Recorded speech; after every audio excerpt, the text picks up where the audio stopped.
السلام عليكم الاخوان والاخوات، نتمنى تكونوا بخير وعلى خير. جيت اليوم نشارك معكم واحد القضيه ديال كما تتشوفوا في اي واحد وقيله في الدار او لا في يعني في اي بلاصه تيكونوا عندهم شويه تاع العصافير الطيور.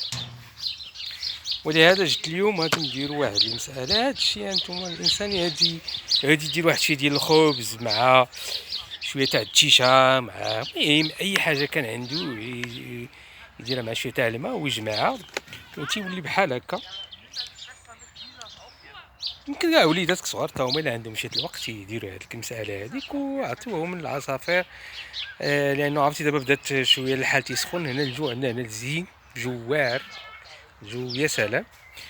وكي قلت لكم انسان اللي عنده شي طويرات في الدار او لا في البالكون او لا في جريده او لا في المهم في اي بلاصه يعتقهم بشويه ديال الماكله، لانه دابا بدا شويه تاع الصيف وحنا عرفنا بانه شويه تتكون القضيه شويه مع السخونيه داكشي تكون القضيه عندهم شويه دايره يعني صعيبه. ولهذا نديروا لهم شي شويه ديال الماكله في اي بحال هكا. انا تندير لهم هذه القضيه هذه هكا، شفتوها هي يصاوبها هاد الحداد ولا شي واحد راه يصاوبها لكم. تندير كويرات هما بحال الكويرات هكا، تنصاوبهم انا تندير الخبز وداكشي تنصاوبهم،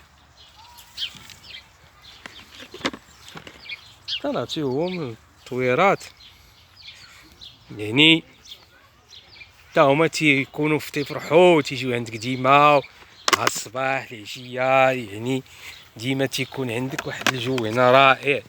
وحتى في البالكون اللي عنده بالكون او شي حاجه راه بطبيعه الحال تيكون عنده شي شويه ديالها. هما شتيهم تيكون مع الخبز شي تاع التيشه، داكشي اللي كاين عندك في الدار ضروري ديروا. وراه هو غادي اي حاجه كان، والماء ضروري.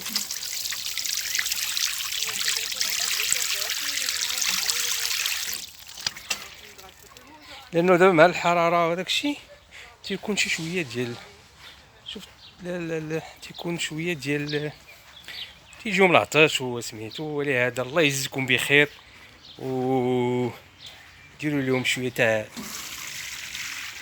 الماء في المكان،